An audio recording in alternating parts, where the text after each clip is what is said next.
جو نیک خواہشات ہیں ہماری ہندوستان کے عوام کے لیے ان کا اظہار کیا ہے، اسی کو ہی میں ری ایٹریٹ کروں گا، اس کا اعادہ کروں گا کہ اس وقت جو مشکل وقت ہے ہندوستان کے لوگوں کے اوپر، پاکستان کے لوگ ان کے ساتھ کھڑے ہیں، اور ہماری دعا ہے کہ ہندوستان کے جو عوام ہیں ان کو اس تکلیف سے نجات ملے۔ اگر ہم نے یہاں پہ احتیاط نہ برتی تو صحیح بات یہ ہے کہ ہمارے اپنے حالات بھی کوئی بہت زیادہ اس وقت اطمینان بخش نہیں ہیں۔ ہماری جو آکسیجن ہے اس وقت وہ 90% کے اوپر ہم جو پورے ملک میں اویلیبل ہے اس کو کنزمپشن کر رہے ہیں، یعنی جتنی اویلیبل ہے اس کی 90% اس وقت استعمال میں ہے۔ اب آکسیجن میں آپ کو یہ بھی بتا دوں کہ یہ نہیں ہے کہ آپ نے آکسیجن باہر سے امپورٹ کر لیں گے تو آپ استعمال ہو جائے گی۔ ہمارا سپلائی نیٹ ورک جو ہے وہ اجازت ہی نہیں دیتا کہ ہم ایک خاص حد سے زیادہ آکسیجن سپلائی کر سکیں، یعنی اگر ہم باہر سے منگوا بھی لیں گے تو پھر بھی اس کی جو سپلائی چین ہے وہ ایسی نہیں ہوگی کہ وہ فوری طور کے اوپر معاملات جو ہیں ان کو حل کر سکے۔ بھارت میں اس وقت مثبت کیسز کی شرح 17% ہے، ہمارے پاس یہ 11% پہ پہنچ گئی ہے، اور اگر اس میں 1-1.5 ہفتے میں کمی نہیں آئے گی تو ہمارا جو ہیلتھ سسٹم ہے اس کا ابھی تو یہ 1 سال جب یہ کرونا شروع ہوا تو ہم نے اپنے ہیلتھ سسٹم کے اوپر توجہ دی، جس کی وجہ سے ہمارا ہیلتھ سسٹم ابھی تک اس کو کوپ ود کر رہا ہے، ابھی تک مقابلہ کر رہا ہے اس معاملے کا۔ اگر ہم نے اس کو ایکسپینشن نہ کی ہوتی، اگر ہم نے ہیلتھ سسٹم میں بہتری نہ کی ہوتی تو ہمارے حالات اب بھی جو ہیں وہ ہندوستان کی طرح ہی ہو جاتے ہیں، کیونکہ آپ اندازہ لگا لیں کہ اس وقت لاہور کے تقریباً 90% جو ICU بیڈز ہیں وہ مکمل طور پہ بھر چکے ہیں، ملتان کے تقریباً 85% جو ہیں وہ مکمل طور کے اوپر بھر چکے ہیں، اور اسی طرح سے جو باقی شہر ہیں ان میں بھی جو ICUs ہیں وہ مکمل طور کے اوپر آکوپائی ہو چکے ہیں، ان میں جگہ ہی نہیں ہے اور لوگوں کی۔ اور ابھی ہم نے یہ جو اسپیشل اسلام آباد کے اندر، لاہور میں، کراچی میں، یہ تمام جو ایکسپینشن ہوئی اس کی وجہ سے ابھی تک معاملہ چل رہا ہے۔ اور ابھی جو ایک اور جو ہمارے لیے تھوڑی سی ایک امید کی کرن ہے وہ یہ ہے کہ کراچی کے اندر کرونا جو ہے وہ بھی کم ہے، اور اس کی جو اس وقت لاہور کی نسبت، ملتان کی نسبت، مردان، پشاور کی نسبت کراچی میں ابھی کمی ہے، اور اس کی وجہ سے ہماری سپلائی لائنز جو ہیں وہ بحال ہیں، کیونکہ کراچی ہی پورے پاکستان کا ایک سپلائی لائن کا سینٹر ہے، اور اگر خدا نخواستہ کراچی میں بے احتیاطی ہوئی اور کراچی میں کرونا بڑھ گیا تو یہ پورے ملک پہ اس کے جو اثرات ہیں وہ بہت زیادہ ہوں گے۔ اور یہی وجہ ہے کہ اس وقت دیکھیے تقریباً 600-700 مریض روزانہ جو ہیں کرونا کے وہ لائے جا رہے ہیں، ان میں 50-60 جو ہیں وہ سیریس ہیں، اور ہمارے جو ایک کرونا سے جو مرنے والوں کی تعداد ہے اس میں بہت اضافہ ہوتا جا رہا ہے۔ اسی لیے کل فیصلہ کیا گیا کہ ہم پولیس کے ساتھ فوج کو بھی اس میں انوالو کریں گے، ان کو بھی بلائیں گے، ان کو مدد کے لیے طلب کیا گیا ہے، کیونکہ SOPs کے اوپر جو عمل درآمد ہے وہ صرف 21% ابھی تک ہو رہا تھا، اور 21% عمل درآمد کا مطلب یہ ہے کہ 79% جو ہماری آبادی ہے وہ SOPs کے اوپر عمل نہیں کر رہی، اور 77% جو کرونا ہے وہ اربن سینٹر سے پھیل رہا ہے۔ تو ہم جس طرح سے دیکھتے ہیں کہ جو شاپنگز ہو رہی ہیں، اس کے بعد جو ہمارے کھانے پینے کی جو ہماری ایک میلے ٹھیلے لگ جاتے ہیں شام کو، اس کی وجہ سے ہمارا جو اربن سینٹرز ہیں ان میں کرونا بہت تیزی سے پھیلا ہے۔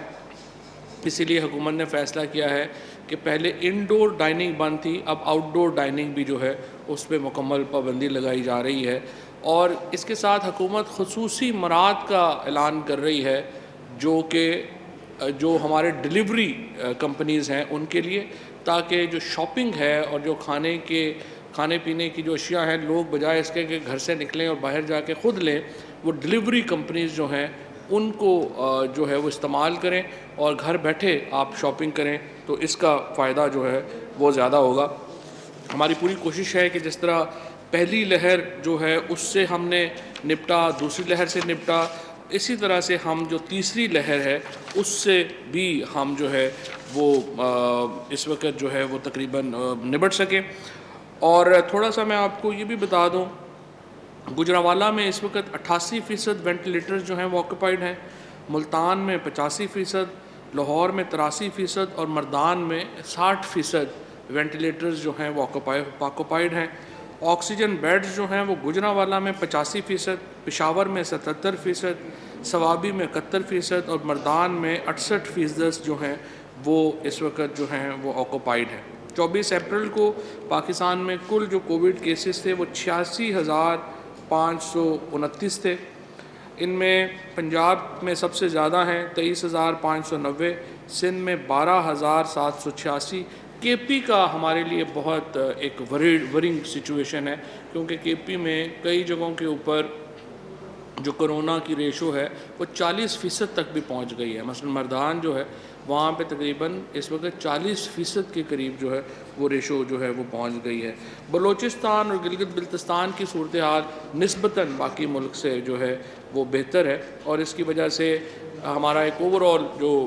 جو ہماری ایک سال کی، جیسا میں نے کہا کہ جو تیاری تھی، اس کی وجہ سے ہمارا اس وقت سچویشن جو ہے وہ ابھی تک اتنی خراب نہیں ہوئی ہے۔ 560 وینٹیلیٹرز اس وقت پورے پاکستان میں جو ہیں وہ آکوپائڈ ہیں، اور ہماری دعا یہ ہے کہ اس وقت یہ جو ہماری جو کرونا کی یہ لہر ہے وہ جلد اس ہفتے نیچے آئے، اور خصوصاً کراچی جو ہے وہ اس لہر سے بچ سکے۔ اور جہاں تک اس وقت ہماری حکومت کی جو پوری کوشش رہی ہے، پچھلے ایک سال میں ہم نے پوری کوشش کی کہ جو کرونا کے جو معاملات ہیں اس میں کمپلیٹ لاک ڈاؤن سے بچا جا سکے۔ کمپلیٹ لاک ڈاؤن میں ہمارا جو بنیادی مسئلہ آتا ہے وہ آتا ہے کہ جو ہمارے دہاڑی دار ہیں، جو ہمارے غریب طبقہ ہے، اور پھر جو تاجر حضرات ہیں جنہوں نے اسی مہینے میں کمائی کرنی ہے، اگر مکمل لاک ڈاؤن لگا دیں گے تو ان کی جو سچویشن ہے اس کے اوپر بڑے برے اثرات مرتب ہوں گے۔ تو ہماری اپیل بھی ہے، درخواست بھی ہے تمام اپنے، خصوصاً جو ہمارے تاجر برادری ہے اور جو ہمارے لوگ ہیں جو کہ باقی لوگ اس وقت جو کام کر رہے ہیں، کہ آپ کم از کم اپنے SOPs جو ہیں ان کو فالو کریں، کیونکہ اگر ہم نے الٹیمیٹلی لوگوں کی زندگیاں اگر خطرے میں آئیں گی تو پھر یہ معیشت جو ہے ظاہر ہے یہ پیچھے رہ جائے گی، اور لوگوں کی زندگیاں زیادہ اہم جو ہیں وہ ہیں۔ سو ہمیں اس کے لیے ایک ڈراسٹک اقدامات کرنے پڑیں گے، جس میں لاک ڈاؤن بھی شامل ہے۔ ہم مکمل لاک ڈاؤن کو پرائم منسٹر صاحب نے رجسٹ کیا ہے، انہوں نے ہمیشہ کوشش کی ہے کہ ایک ایسا سسٹم ہم نافذ کریں جس میں کہ چیزیں جو ہیں وہ بہتری کی طرف جا سکیں، اور ہم اس کو جو ہے وہ مکمل لاک ڈاؤن نہ ہو، تاکہ ایک معیشت کا پہیہ جو ہے وہ چلتا رہے۔ لیکن اگر ایک ہفتے تک یہ معاملات جو ہیں وہ نیچے نہیں آئے تو پھر ہمیں مکمل لاک ڈاؤن کا بھی جو ہے وہ سوچنا پڑے گا۔ میں یہاں پہ ذرا آج آ رہی تھی کراچی میں مریم نواز شریف صاحبہ، مجھے خوشی ہے کہ انہوں نے بھی اس کو جو ہے اپنا دورہ ملتوی کیا ہے۔ یہ ایک مثبت پیش رفت ہے، اور ہماری جو سیاسی جماعتیں ہیں ان کو ایک سیریس اس کے اوپر اپنی جو ان کی کارروائیاں ہیں ان کو دیکھنا پڑے گا، اور کوشش کرنی چاہیے کہ حکومت کی مدد کر سکیں آپ، کیونکہ سیاست بھی ہے یا باقی چیزیں ہیں وہ زندگی کے ساتھ ہی ہیں، اور اگر زندگی کو خطرہ لاحق ہو جائے گا تو پھر آپ کیا کریں گے۔ سو یہ ایک مثبت پیش رفت ہے۔ دوسری طرف میں الیکشن کمیشن کو بھی یہ درخواست کرنا چاہوں گا کہ یہ جو کرونا ہے، ہمیں الیکشنز ہو رہے ہیں، الیکشن کے ساتھ جو ہے وہ بھی چلتا ہے، لیکن آپ کو بیٹھ کے ایک الیکشن SOPs بنانی چاہیے، اور یہ دیکھنا چاہیے کہ جو پولیٹیکل پارٹیز یا پولیٹیکل لوگ جو کیمپینز چلا رہے ہیں وہ کن SOPs کے تحت وہ کیمپینز چلائیں، کیونکہ اس وقت جو بھی انتخابات ہوتے ہیں ان میں ظاہر ہے کہ پولیٹیکل پارٹیز جو حصہ لیں گی، اور وہ ایک روایتی ہمارے ہاں الیکشنز ہوتے ہیں ان میں گہما گہمی ہوتی ہے، اجتماع ہوتا ہے، جلسے ہوتے ہیں، جلوس ہوتے ہیں، اور ابھی آپ نے دیکھا کہ جو ہندوستان کے اندر کرونا پھیلا ہے اس میں ایک بہت بڑی جو وجہ ہے وہ نریندر مودی صاحب کی الیکشن کیمپین ہے جو انہوں نے رن کی، جس میں انہوں نے لاکھوں لوگوں کو ایڈریس کیا، جس کی وجہ سے ان کے اوپر بھی یہ تنقید ہوئی ہے کہ ان کی جو الیکشن کیمپین ہے اس کی وجہ سے کرونا پھیلا۔ سو ہمیں یہ یہاں پہ سمجھنا چاہیے کہ یہ جو الیکشن کیمپین ہے اس کو کس طرح الیکشن کمیشن اس کے اوپر غور کرے اور ایک خصوصی SOPs بنائے کہ ان کو جو ہمارے کرونا کے معاملات ہیں ان کو بھی مد نظر رکھے۔ اس کے بعد جو سب سے امپورٹنٹ ہمارا طبقہ جس کو میں چاہوں گا کہ وہ اپنا رول ادا کرے وہ ہمارا مذہبی طبقہ ہے۔ اس وقت جو تراویح میں اسی طرح سے نماز میں اور پھر آگے اب عید میں جو اجتماعات ہیں ان کو ایک ایس او پیز کے اندر رکھنا، ان کو ایک دائرہ کار کے اندر رکھنا بہت ہی اہم ہوگا، اور ہمارے علماء اس سلسلے میں بہت اہم کردار ادا کر سکتے ہیں۔ اور میں یہ چاہوں گا کہ ہمارے جو علماء ہیں وہ آگے بڑھیں اور قیادت کریں ان معاملات کی، اور ہمیں جو ہے وہ ایک ایس او پیز کی طرف جو ہے وہ ہم جائیں۔ اب تھوڑا سا میں ذکر کرنا چاہوں گا کہ جو تھوڑا ہم نے یہاں پہ کیونکہ صحافیوں کے لیے کراچی میں اور باقی جگہوں کے اوپر جو اقدامات میں لینے کا ارادہ رکھتا ہوں وزیر اعظم صاحب کی ہدایت کے مطابق، پہلی بات تو یہ ہے کہ میں نے تمام پریس کلبز جو ہیں ان سے ہم نے رابطہ کیا ہے، ہمارے جو پی آئی او ہیں وہ اس وقت ان سے رابطے میں ہیں، اور ہم یہ سب چاہتے ہیں کہ جو بھی پروفیشنل صحافی ہیں جو ایک مخصوص مدت سے صحافت کر رہے ہیں، جن کی عمر صحافت میں گزری ہے، ہم ان کو وزیر اعظم صاحب کا جو ہاؤسنگ پروگرام ہے ہم اس میں ان کو شامل کریں، اور ہم کم از کم یہ انشور کر سکیں کہ ان تمام صحافیوں کو اپنا ذاتی مکان جو ہے وہ حکومت جو ہے وہ لے کے دے سکے، اس نظام کے تحت جو ہم نے وزیر اعظم صاحب کا جو کنسٹرکشن پیکج ہے ہاؤسنگ کا اس کے تحت جو ہم نے وضع کیا ہے۔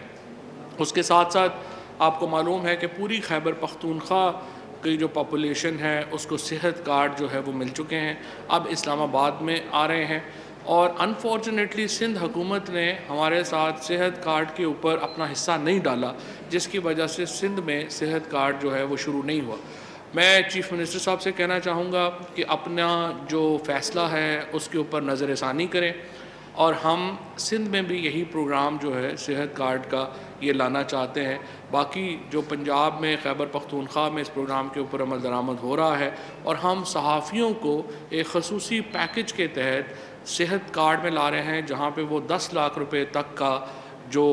علاج ہے وہ مفت حاصل کر سکیں گے اپنے لیے اور اپنے خاندان کے لیے، اور ہم سندھ کے عوام کو بھی یہی سہولت جو ہے وہ لانا چاہتے ہیں، اور ہم چاہتے ہیں کہ جو چیف منسٹر صاحب ہیں وہ اس معاملے کے اوپر غور کریں اور ہمارا جو ہے وہ ہاتھ بٹائیں۔ اس کے علاوہ ہم نے جو تمام جو پرنٹ میڈیا کا اور جو الیکٹرانک میڈیا کا ایڈورٹیزمنٹ کے ایشوز تھے ان کو ریزالو کرنے کی طرف ہم بڑھ رہے ہیں، اور اس کے بعد اب زیادہ تر جگہوں کے اوپر جو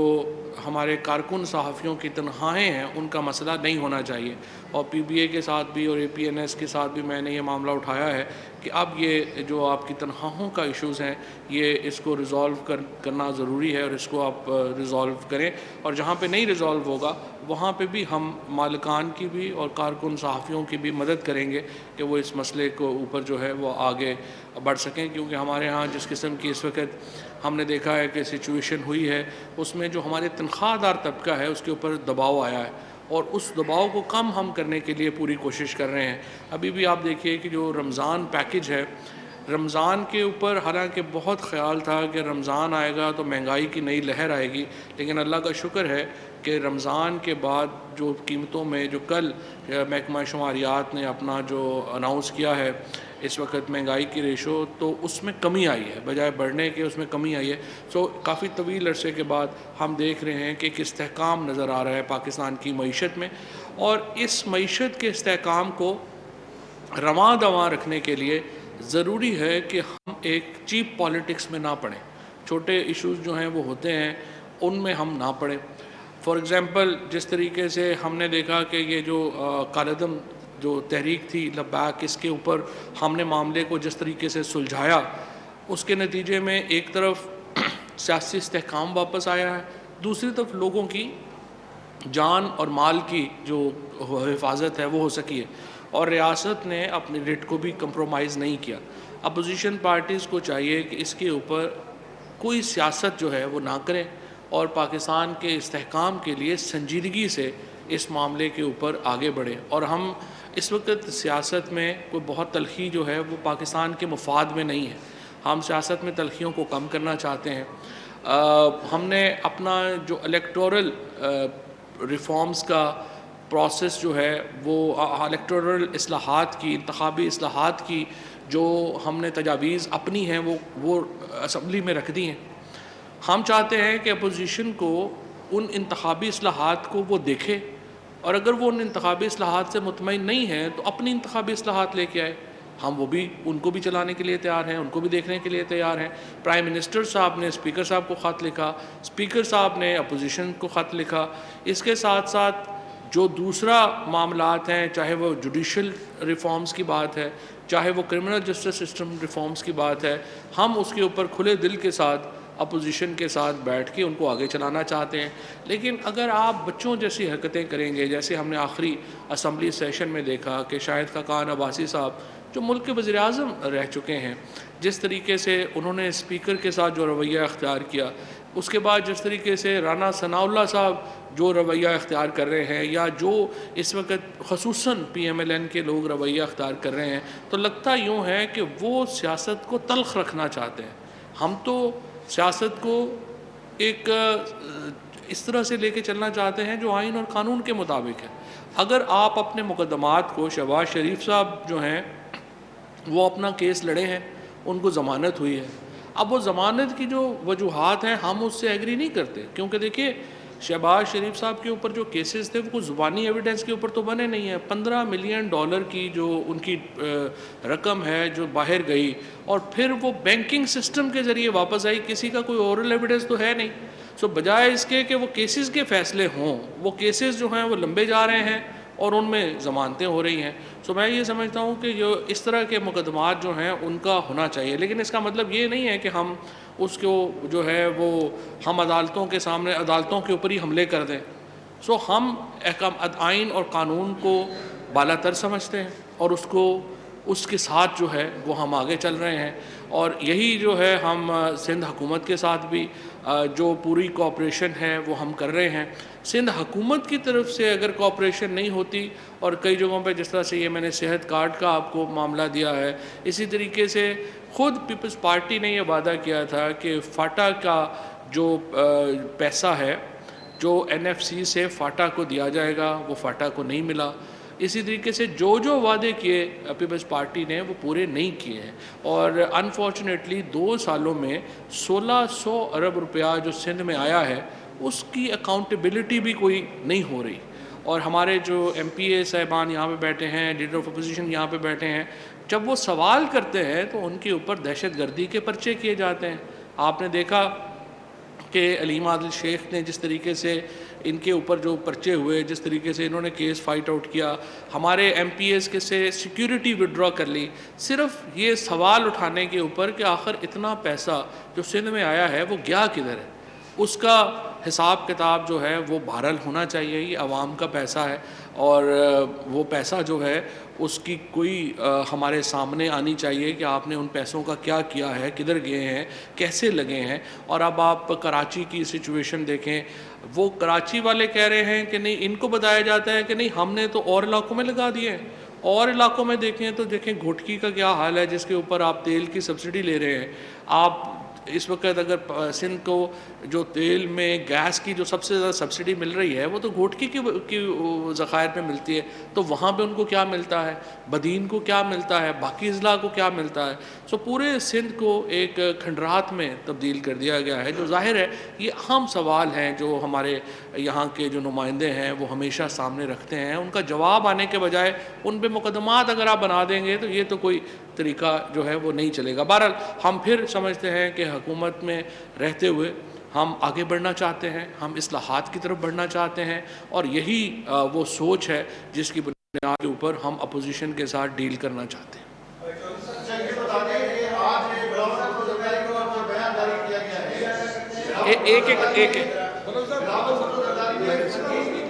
ایک ایک کر کے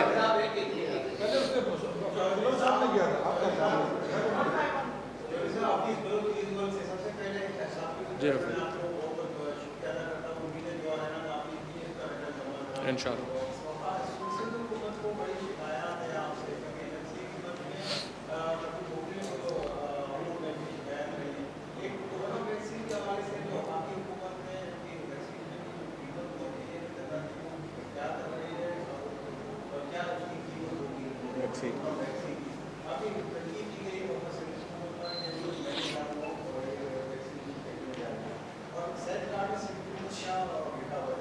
دیکھیں، پہلی بات تو یہ ہے کہ ویکسین کے حوالے سے ہم تمام صوبوں کو یہ سمجھتے ہیں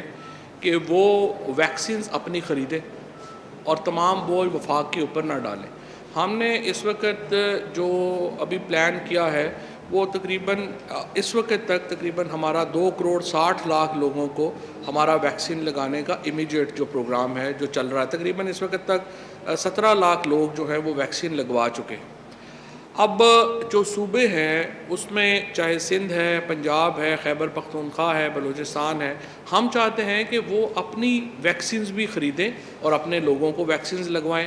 انفارچونیٹلی ابھی تک صوبوں نے اس اور خصوصاً سندھ میں زیادہ وہ بات کرتے ہیں، لیکن ابھی تک انہوں نے پنجاب نے تو پھر بھی تقریباً 1.5 ارب روپیہ جو ہے وہ اس کے لیے علیحدہ مختص کیا اور وہ اس کے لیے اسٹرائیو کر رہے ہیں. سندھ نے تو 1 روپیہ بھی مختص نہیں کیا، اور جب آپ ٹیلی ویژن پہ بیٹھتے ہیں تو پھر آپ تنقید شروع کر دیتے ہیں. آج بھی میں دیکھ رہا تھا کہ بلاول صاحب کی جو پریس کانفرنس تھی کہ کرونا کے حوالے سے اقدامات، تو کرونا کے حوالے سے اقدامات تو پروونشل گورنمنٹس نے کرنے ہیں. زیادہ جو ایس او پیز کے اوپر عمل درآمد کرانا ہے، جو آپ نے فیصلے کرنے ہیں، وہ تو آپ نے پروونشل گورنمنٹ نے کرانے ہیں. اگر آپ 21% ایس او پیز کے اوپر عمل درآمد کرا پا رہے ہیں اور 79% آپ نہیں کرا پا رہے، تو اس میں وفاقی حکومت کا قصور تو نہیں. دوسرا جو آپ نے صحت کارڈ کا کہا، صحت کارڈ کا جو معاملہ ہے اس میں یہ ہے کہ 50% پیسے وفاق دے رہا ہے، 50% پیسے جو ہے وہ صوبہ دے رہا ہے. سندھ جو ہے وہ اپنے حصے کا پیسہ دینے سے انکاری ہے، جس کی وجہ سے وہ جو سہولت ہے وہ یہاں پہ نہیں لا پا رہے.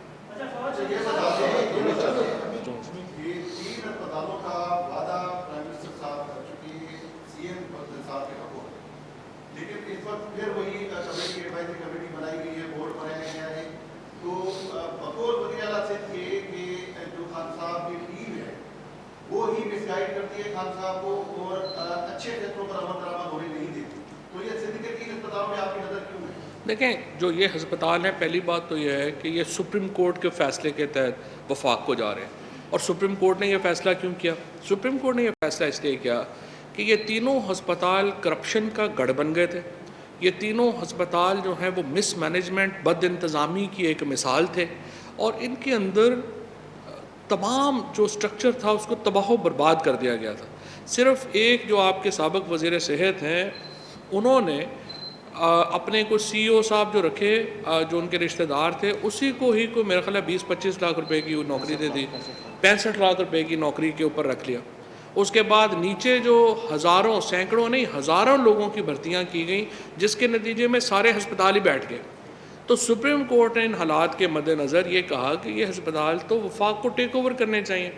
اور ہم نے تو بڑی کوشش کی کہ یہ ہسپتال جو ہیں وہ وفاق کے بجائے صوبے میں رہیں، لیکن کوئی بھی جو صوبے کے جو اس وقت منتظمین ہیں وہ اپنی حرکتوں کو ٹھیک کرنے کے لیے تیار ہی نہیں تھے. اب بھی بہرحال ہماری یہ کوشش ہے کہ جو بورڈ بنے اس میں صوبہ اور وفاق مل کر ان ہسپتالوں کو ایک بہتر مینجمنٹ دے سکیں. ہمارا اصل انٹرسٹ سندھ کے اور کراچی کے، یہ جو ہمارے کراچی کے زیادہ کیونکہ کراچی میں ہے، ان کے جو لوگوں کے مسائل ہیں ان صحت سے متعلق ان کو دور کرنا ہے. تو پورے سندھ کو فائدہ ہوگا، یہ ہسپتال بہتر ہوں گے.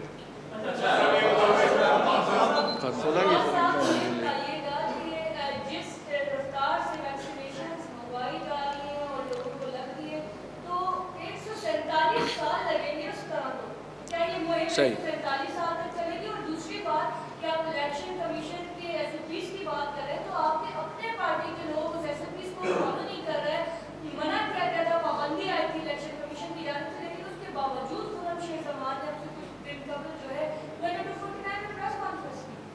صحیح.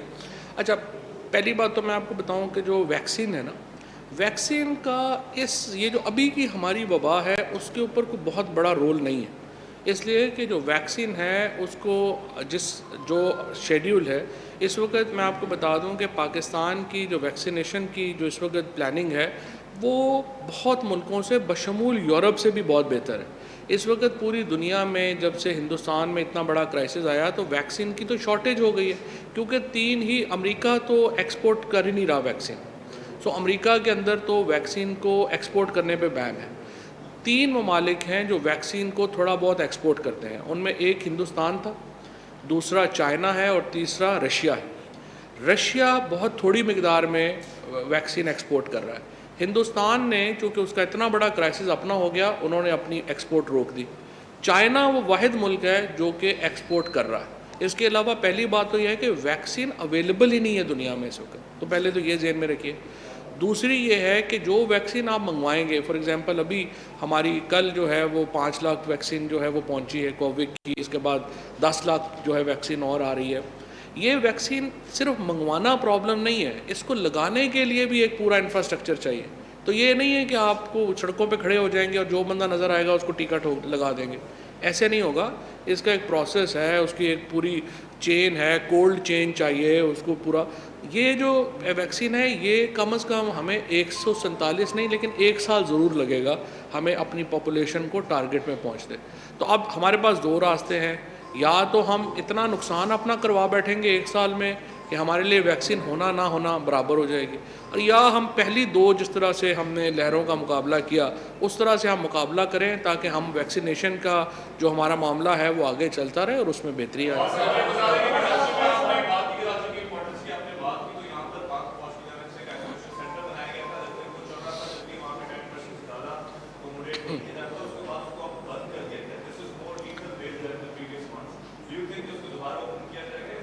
یہ پاک فوج کی طرف سے، میں ڈیفنس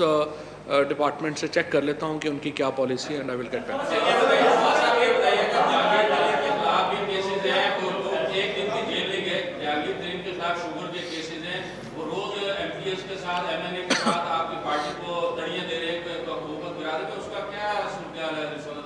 دیکھیں جہانگیر ترین صاحب کے اوپر جو کیسز ہیں، پی ٹی آئی میں یہ پہلا واقعہ نہیں ہے. پی ٹی آئی میں اس سے پہلے بابر اعوان صاحب کے اوپر الزام لگے، انہوں نے ریزائن کیا،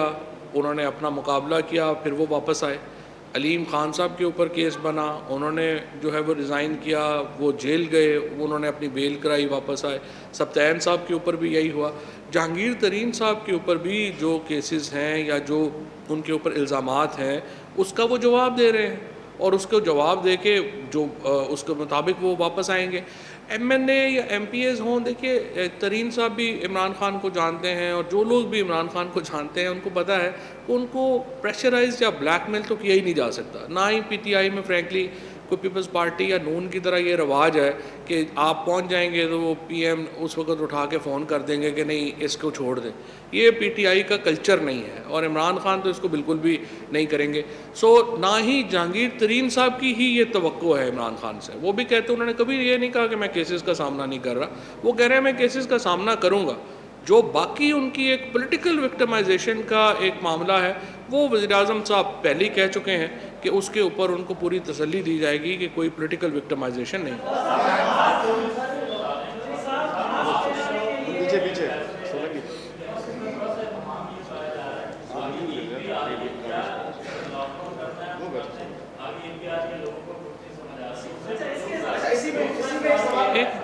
آپ کر لیجیے، 1 منٹ اس کے بعد کر لیجیے گا.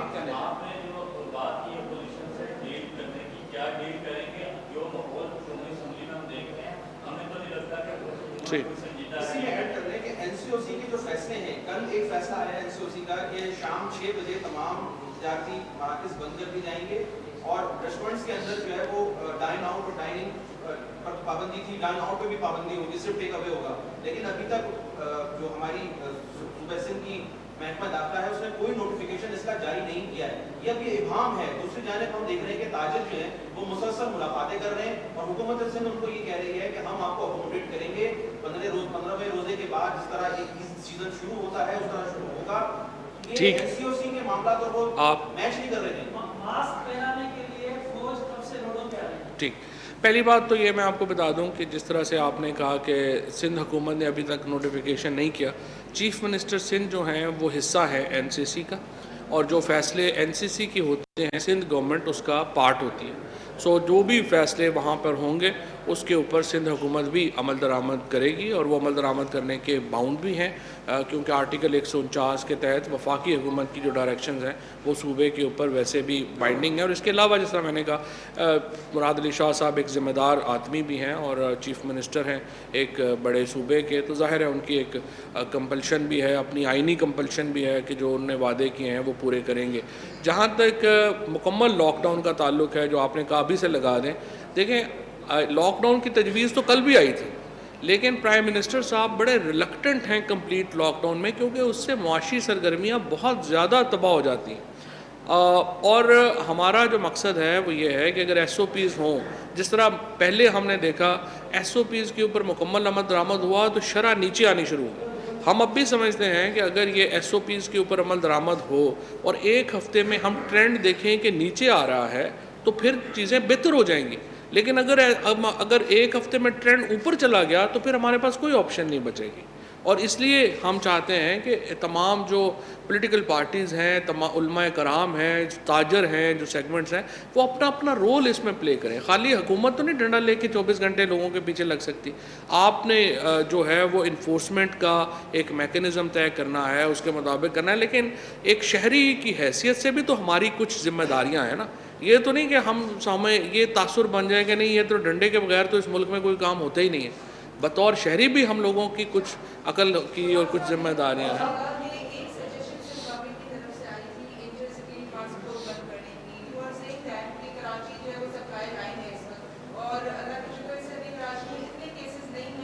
صحیح۔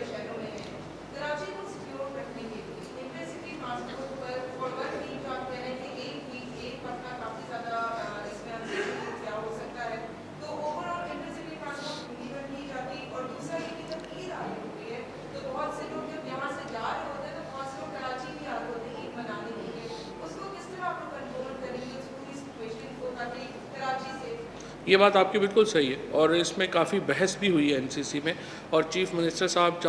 چاہتے ہیں کہ یہ جو بند کر دی جائے، لیکن دوسری طرف مسئلہ یہ ہے کہ جس طرح چیف منسٹر خیبر پختونخوا نے پوائنٹ آؤٹ کیا کہ پچھلی دفعہ جب ہم نے یہ انٹرسٹی بند کی تو اس کے نتیجے میں یہاں پر جو ٹیکسیوں کے ریٹ ہیں وہ بے پناہ ان میں اضافہ ہو گیا۔ ایک ٹیکسی کے اندر 6 7 لوگ جو ہیں وہ بھرے گئے، اور ان کو جو ہے وہ انٹرسٹی کی جو پرپس تھا وہ ثابت نہیں ہو سکا۔ اب یہ کیا یہ ہے پرائم منسٹر صاحب نے پھر تمام بحث کے بعد یہ کیا تھا، انہوں نے کہا ہے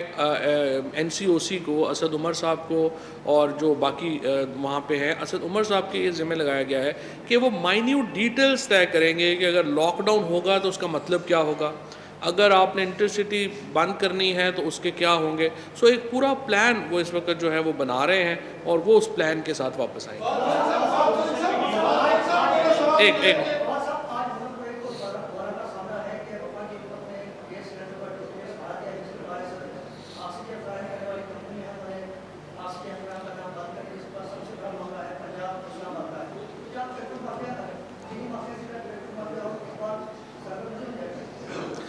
اس وقت جو پچھلی دفعہ ہم نے کارروائی کی تھی، آپ کو یاد ہوگا پیٹرولیم کی بڑی شارٹیج ہو گئی تھی، اور اس کے اوپر جو ہے وہ بہت سخت کارروائی جو ہے وہ کی گئی تھی۔ اب اس کے نتیجے میں یہاں پر ان کی کمر تو ٹوٹی ہے، اور ابھی ہم دیکھیں گے کہ اس کے اوپر عمل درآمد جو ہے وہ کیسے ہوتا ہے۔ مجھے امید ہے کہ انشاءاللہ اس سے معاملات میں بہتری آئے گی، اور جس معاملے کی طرف آپ نے ابھی فوری طور کے اوپر کہا ہے کہ کچھ اس میں گڑبڑ ہے، وہ میں متعلقہ وزارت سے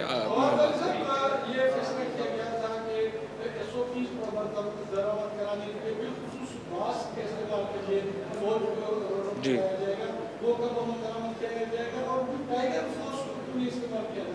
کیونکہ معاملہ ٹائیگر فورس سے آگے نکل گئے ہیں، یہاں تو پولیس کی بات کوئی نہیں مان رہا۔ جس طرح سے میں نے بات یہ ہے کہ خود ہی اسلام آباد میں تو اپنا جو فوج ہے وہ اس وقت شامل ہے، اور باقی جگہوں کے اوپر بھی میرا خیال ہے انشاءاللہ جلد۔